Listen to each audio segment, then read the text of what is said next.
the actions of taking life still remain stored up, say, in the deep levels of the mind, in the mental continuum. And so that karma can gain the opportunity to produce its results in the course of life, the course of the human existence. And then it can take on the oppressive function, creating all sorts of obstacles and hardships for the person.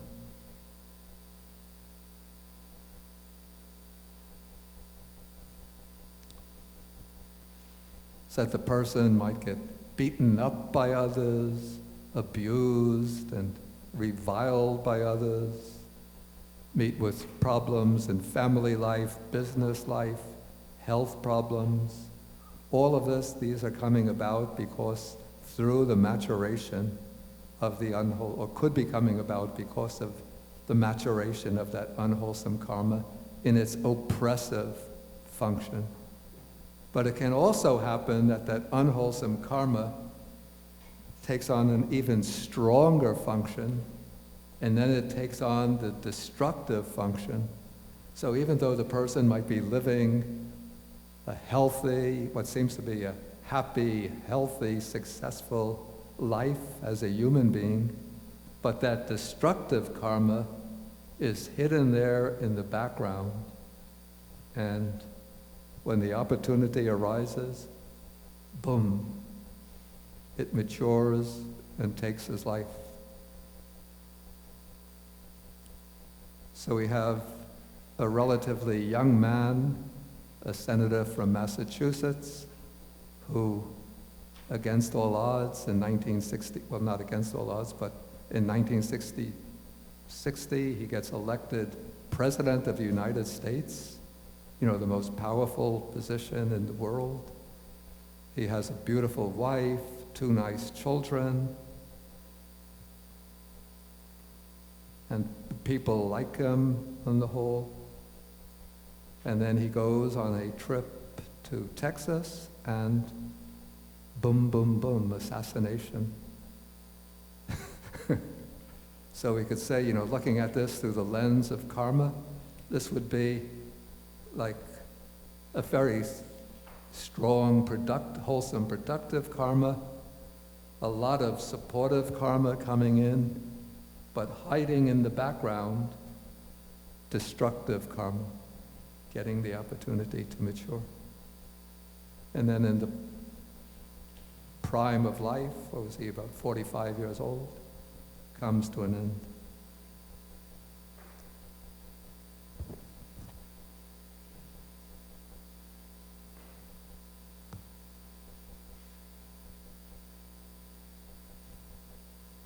Okay, then let's just take the opposite of this now. And then I'll ask for questions. Now we take sort of the counterpart case.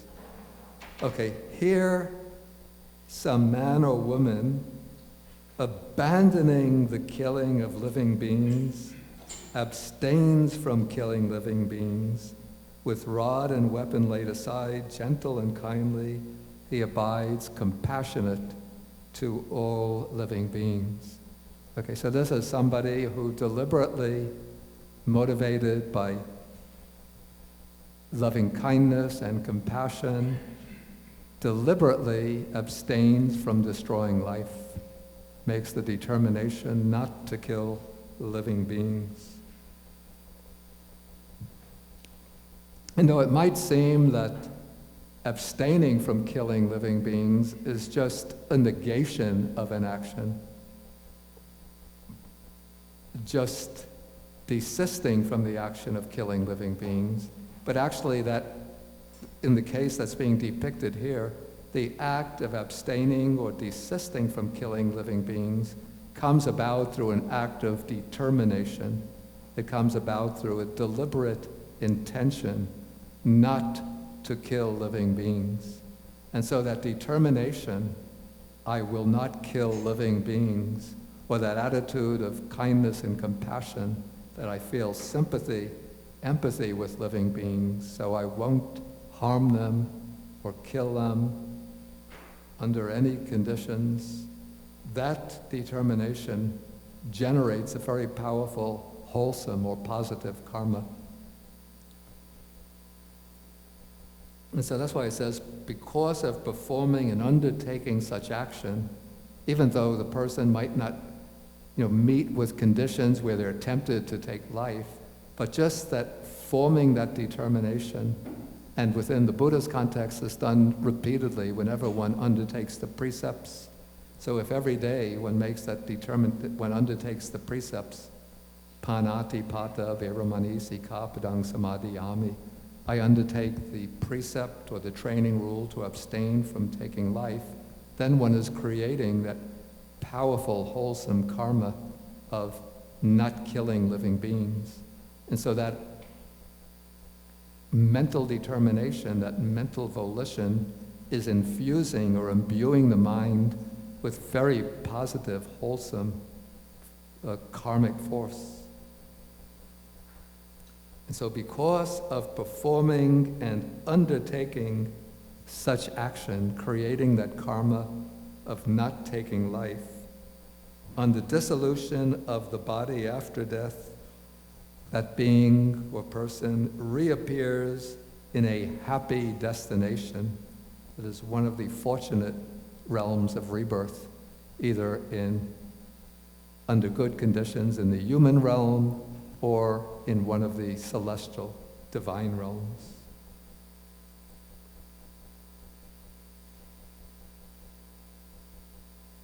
This is taking the case where the person, as a result of performing the wholesome karma, is reborn in one of the heavenly realms.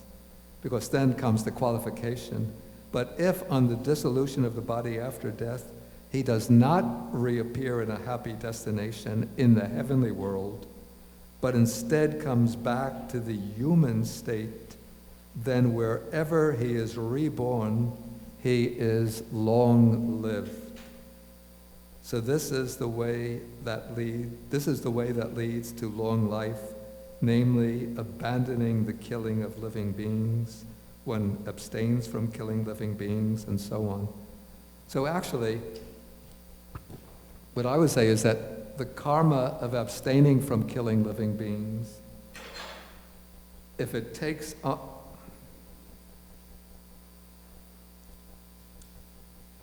it can take on the productive function. If it takes on the productive function, then it will produce rebirth into the good realms, that is, the heavenly realm or the human realm. So the sutta is taking the preeminent case of the wholesome karma producing rebirth in the heavenly realm, and then it takes, in the secondary case, a rebirth in the human realm. But both of these are following from the productive function of the wholesome karma. It will produces rebirth either in the heavenly realm, if it's powerful enough. If it's weaker, it produces a rebirth in the human realm. But that karma of abstaining from taking life could also be serving in the supportive role. So if it's functioning in the supportive role, then for a human being, apart from the human rebirth, it will also be producing all sorts of good results in the human realm, additional good results. So, especially abstaining from killing living beings, so one would be likely to have good health and to have a long lifespan as a human being.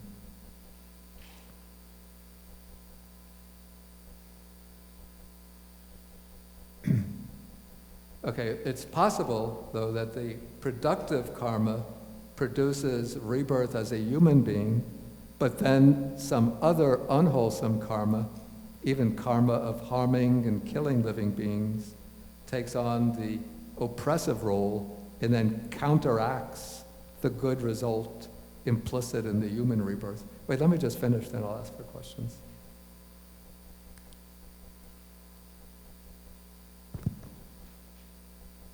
Okay, so this case where one comes back to the human state, and then when one is reborn with a long lifespan, so one could conjecture that that long lifespan is the result of the karma of abstaining from killing living beings.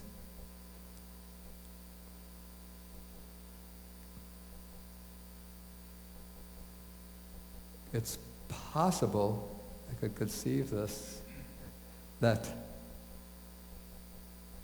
because the person has abstained from killing living beings, they have a long lifespan, but maybe in still another existence, they oppressed and harmed living beings, so they've created oppressive karma, so they might have a long lifespan, but because of the oppressive karma, they've met a lot of illness in the course of their life. Yeah, I think, I could think of a few cases of people who had very long lifespan, but had a lot of illness in the course of their life. So perhaps that came from, two karmas working in different, two karmic accumulations working in different directions. The wholesome karma producing the long lifespan, the unwholesome karma causing repeated bouts of illness in the course of the lifespan. Okay, maybe at this point I'll ask for questions.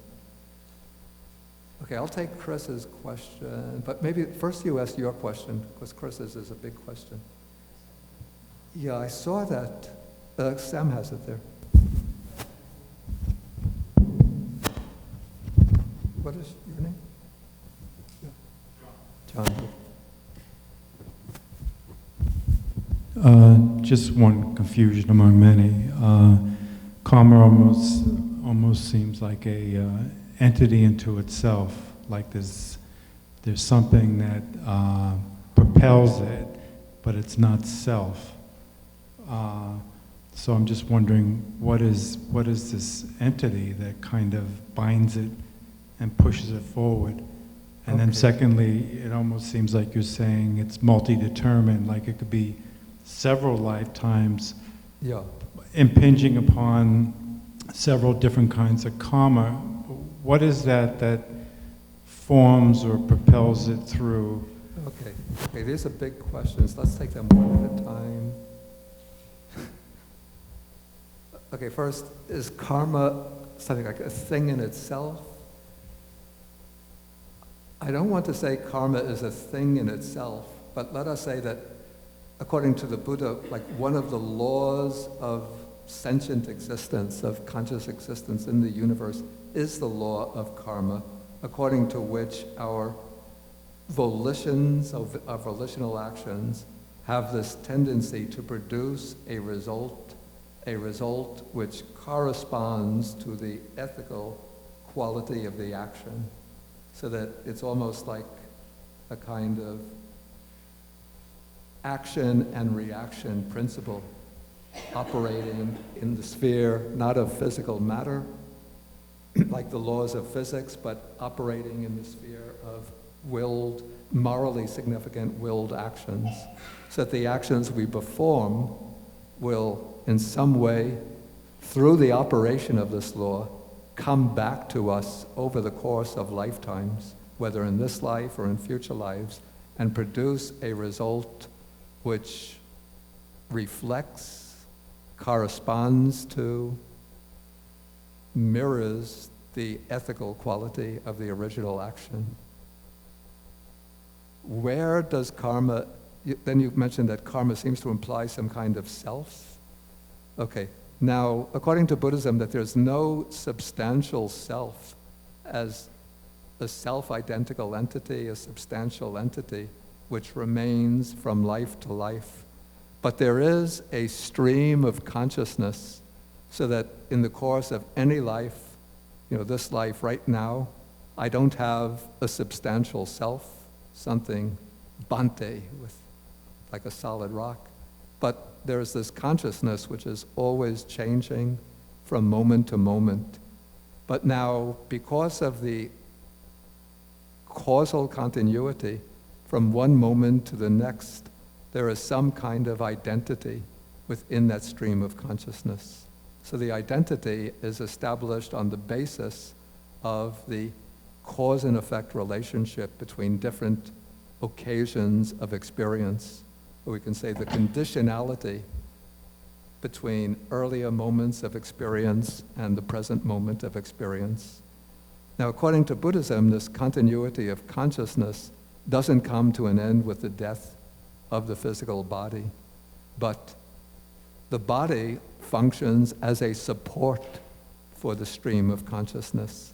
And when the body biologically is unable to support the stream of consciousness, the body falls away, it perishes, but the stream of consciousness then continues on. And the stream of consciousness, where it goes, how it's reborn, what happens to it, that is governed by karma. Where does the karma exist? In early Buddhism, that question doesn't come up and it's not really answered. It's just kept as, well, the assumption is, or the assumption is that once karma is created, it just remains as a potentiality to produce a result. And when it produces the result, then the karma will be exhausted. Then you have the second question. No, I've answered the first, but I think... Well, just in response to that, it's like almost like fireworks, and fireworks, almost like an impersonal bombardment of all these actions, and that's what was the second question about. Is it? That's kind of very confusing. It's almost like it's impersonal. It's non-self, but still. You have to put the microphone there. It's almost like a personal bombardment of actions. Impersonal bombardment of actions, almost like a fireworks. It's continuously going off. Yeah, I'd say the stream of consciousness is individualized, and so the working of karma is individualized. Though it's individualized, though without an underlying self.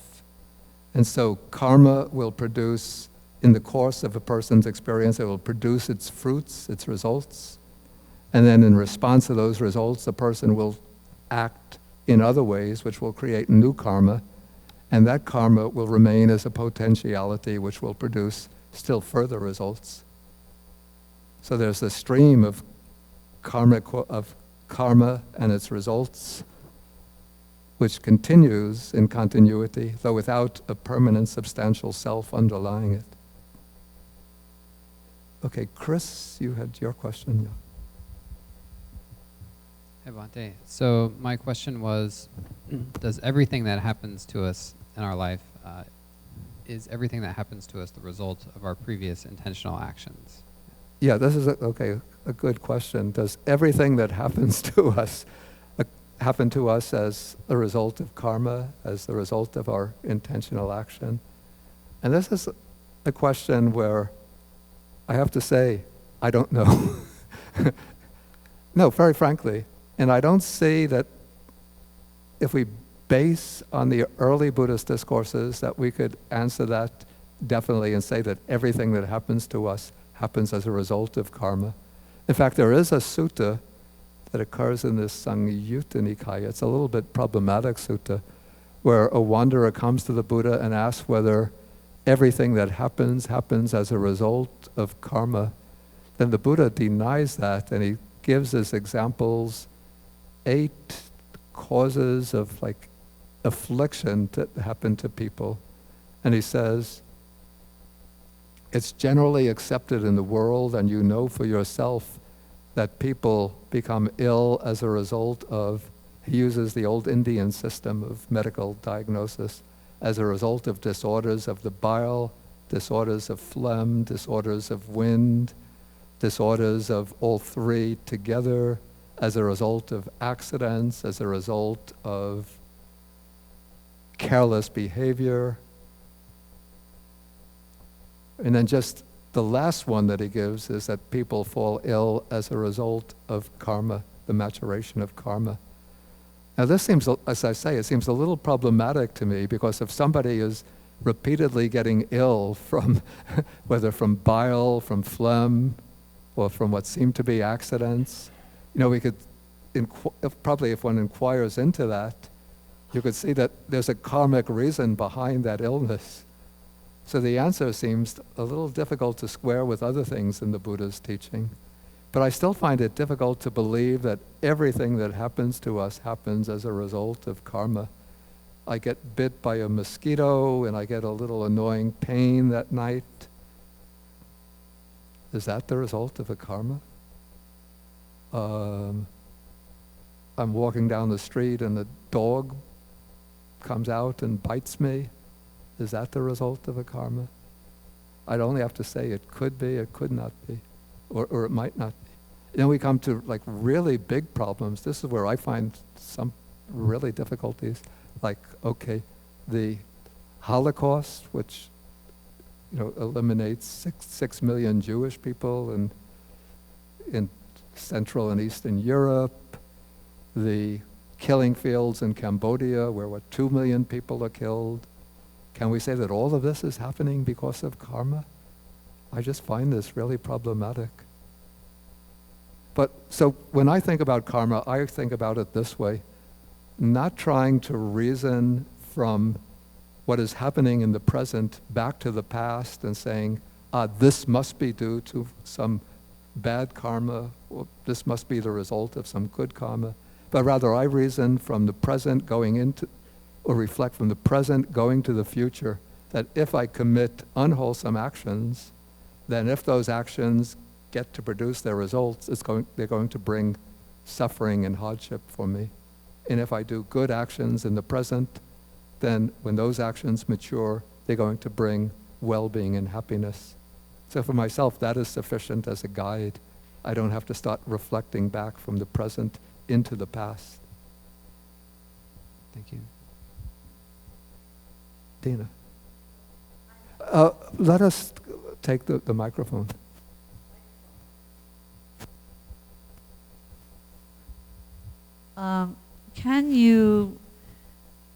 Is there some kind of immediate karma? You smoke and you get, and something happens, you decide you smoked unintentionally. You smoked cigarettes? Yeah. Remember when the doctor said camels were good for you? More doctors smoke Camels than More any other doctors cigarette. smoke Camels than any other cigarette. So you think, well, I'll smoke some Camels, right? And then you get emphysema. Can karma happen right there on the spot is basically my question. Yeah, okay. There is what is called Dita Dhammika karma. This is karma which produces its result in this lifetime. Yeah, so karma can produce its result in this lifetime. But I say that emphysema or lung cancer that result from smoking, that is not a karmic result, or it's not the karmic result of smoking. It's a result purely at the physiological, biological level. So not karma. I say that is not a karmic result. Okay. My second question really goes way, way back and is basic. But who determines delusion? What is delusion? If you may see it in one way, I may see it in another way. How is it really determined?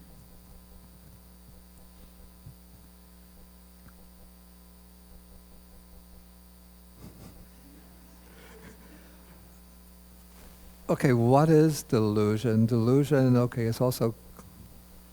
I tried to look it up, but... So in Buddhist terms, we would say that delusion is, not seeing things as they really are, not understanding things as they are, or understanding things in a distorted way. So, at least on the basis of the Buddhist text, it would be included under delusion would be taking things to be permanent that are really impermanent, taking things to be sources of stable happiness that are not really sources of stable happiness, taking things to be a self, I, me, and mine that are not truly myself. So that's one level at which we could understand delusion. So it's not, it's not determined by it's not determined by the Buddha in the sense that the Buddha creates a fixed definition of delusion, but from the standpoint of the Buddhist text, that's what's meant by delusion. Okay, Chris? Bhante, going back to where we talk about the abandoning of killing living beings. I understand that you kill in this lifetime. Let's say a farmer or a hunter kills in this lifetime, but then cuts that defilement off in this very life at the root. It determines it could be productive for their next lifetime, but if they abstain in that next lifetime, does it not produce going forward times after that? Does it determine? Go over the question again. I want to make sure that I catch it. If you cut off the defilement of killing in this very life. You mean somebody has been a hunter earlier or a fisherman? Yes. Then he comes to the conclusion that this is wrong, morally unwholesome, and then he makes the determination to abstain from that. Is that what you mean? Yes. Okay. And then the question is whether his previous actions will produce results in the future, in future lives. Right. Okay. Yeah, the thing is, like, once karmic actions are created, then they still have a capacity to produce results in the future. But if one engages, well, the relationships are very complex. So if one engages in a lot of wholesome action, it could actually completely obliterate that bad karma so that it doesn't produce its results. That might happen. Or what could happen is that it weakens the results, or it weakens the capacity of those unwholesome karmas to produce their results. So when they do produce their results, the result will be milder than it would be if one just continued along that kind of behavior. And so somebody who took living beings, who was killing living beings, creating unwholesome karma, which a tendency to be short-lived, say. So in midlife, he changes his way of life, undertakes the precept or training rule to abstain from taking life. He feels regret, remorse over taking life. He generates, maybe practices loving meditations on loving kindness and compassion. So he's creating a lot of wholesome karma. So now maybe when, in a future life, when that karma of taking life was to produce its result, instead of having a short lifespan, maybe he'll get bitten by a dog, maybe need rabies shots, which are painful for 7 days, and then it's over, and then that karma is exhausted, maybe. But also there are some types of unwholesome karma which, it's said, retain their capacity forever until one gains final liberation. So the famous account of that in the discourses, or in the tradition, is that of Moggallana, who many, many aeons in the past had taken the lives of his parents. And then as a result of that, he was reborn in hell, but he still had a residue of that karma, which remained there, trailing him life after life. And from that time afterwards, he became a follower of past Buddha, and then was constantly cultivating the Dharma under many, many Buddhas, till during the time of Gautama or Shakyamuni Buddha, he became the chief disciple of the Buddha. But that unwholesome karma was still there, and just in that his final lifespan after becoming an arhat, it gained the opportunity to ripen. And so he was assassinated. There was a gang of criminals who were sent to kill him, it said, and they assassinated him. Okay. Debbie, way in the back. Oh, you have a question? Bhante, in regards to what Chris was asking, is everything karma? I heard once a monk say that there are like 4 or 5 determining or factors in that. 1, it's our past karma. 2, it would be the other person's karma and how they choose it comes to fruition. And then also the karma we are creating in this lifetime.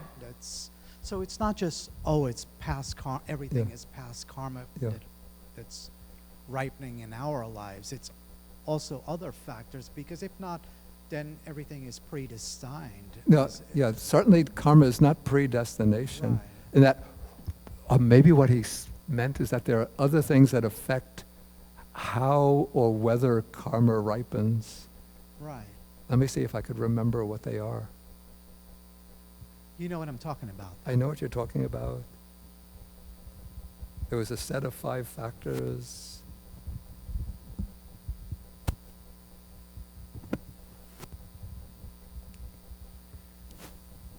I don't remember what they all are, but there are, a whole multiplicity of factors which determine whether the karma is going to ripen, if it ripens, and what way it's going to ripen.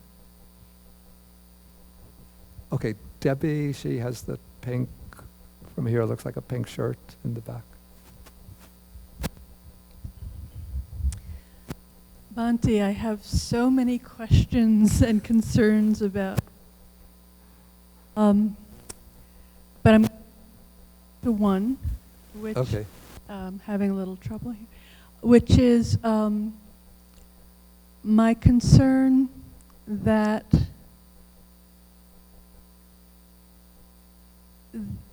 not only does this explanation of kamma explain different stations in life, inferior, superior lives, but it also can be used, certainly, to justify oppression, suffering, social and economic inequalities. I'm sure it has been used that way. I'm no historian. I don't know much about the East, but certainly in the West, it comes down to, it could certainly come down to blaming the victim and for wealthy, powerful people to congratulate themselves. I have to say that I agree with that 100%. Yeah. But I think one has to understand that this is the way I deal with it, that there is a certain lawfulness working that determines a certain lawfulness working that establishes a relationship between our karmic, our volitional actions, and our destinations in life, our experiences in life, and that there is validity to that operation between the two. At the same time, I think one has to see that this does not provide a justification for what you call blaming the victim, or for people in positions of privilege to congratulate themselves. But this is a problem. I think we'll see it more clearly with the rest of the sutta. Originally, I thought that I could take this whole sutta in one day, but I see it's going to extend over till next week. And I think some of those problems will come up very clearly in some of the other stipulations that come later in the sutta, particularly in relation to what's called, because it's explained against the background of Indian society of the period, high birth and low birth, which brings, relations to the class or caste system. Yes, please. And please take the microphone. And your name again was? Christine. Oh, Christine, okay. Yes.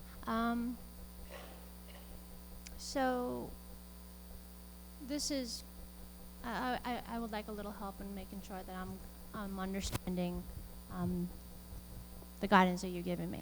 So my interpretation of this is, yes, there are the karma that you have, but then you also have, in this present life, understanding that the karma is coming into fruition, but then also understanding that you have the ability to make certain choices in your life, not to be like, well, I have cancer because that's my karma. Yeah. For example, like with the smoking or whatever. Yeah. So for me, my interpretation is that you have cancer because you're smoking, so the chances are you getting cancer is much greater than somebody that isn't smoking and take care of themselves. So it's taking accountability of your actions on what you do in this present lifetime. So it's not always the karma that's happening to you, it's still the choices that you make every single day and every intention that you have. Yeah. So to be that aware of, because for me, I'm processing a lot of information, and to be that aware of every action has that reaction. Yeah. So I guess it's a lot to always be in that openness and that awareness. Yeah. And it takes a lot of energy, Yeah. because for me, I'm trying to be as present as I could be every Yeah. day, every moment, and understanding that there is such greatness. It's Such. greatness in just being and being present. To me, it's overwhelming in a very nice way. Yeah. Like it's very fulfilling. Yeah. So you feel that I am kind of on the visual of seeing truth. The what? The visual of seeing truth. Yeah. So, sometimes you wonder, am I really thinking clearly? But what I was interpreting from the other woman, that you're thinking clearly if you're able to see no fear, no hatred, no greed, none of those other bad defilements. And if you're in a wholesome way of love and kindness and giving, and then you're able to see clearly. Yeah. That's my interpretation of it. Yeah. Okay. Yeah. What the implication of the karma doctrine, the way it's explained in relation to volition as the determining factor, is that one has to be mindful, aware of one's intentions in action, because it's the intentions that create the karma. And what comes to us in the present, the experiences we undergo sort of involuntarily, whether it's the result of our karma or not, that we can't know for sure. But we have to sort of respond to these consequences in a wholesome way. Okay, it's time for us to take the break now for the lunch. We could come back, we'll come back here, say 12:15, then we could have some further discussion. But as I mentioned, there's still the rest of the sutta that we'll take next week.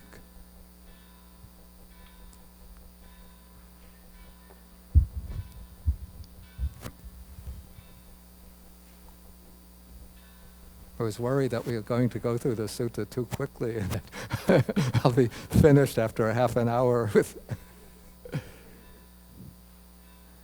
Okay, so we'll end with sharing the merits.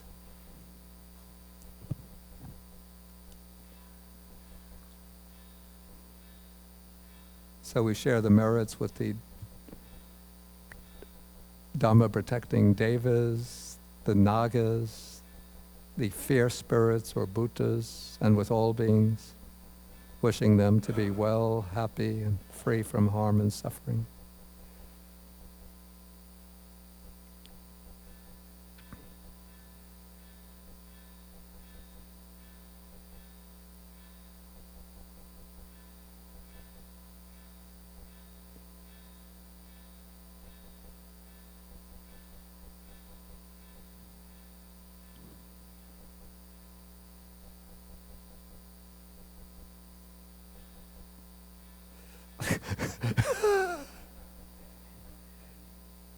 Okay, I think he's finished. Akasata chabumata deva naga mahitika punyantang anumoditva chirang rakantu sasanang. Akasata chabumata deva naga mahitika punyantang anumoditva chirang rakantu desanang.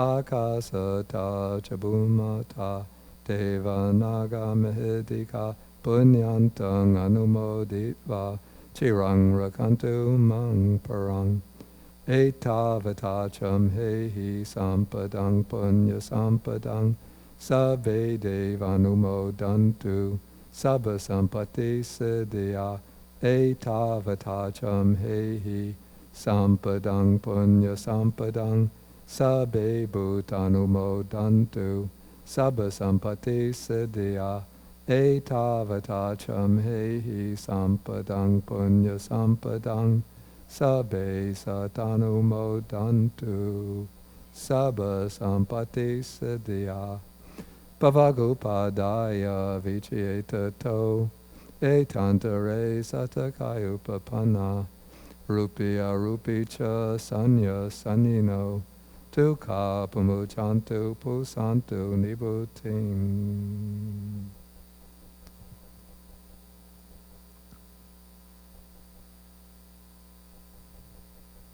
Okay, now we end with 3 half bows to the Buddha.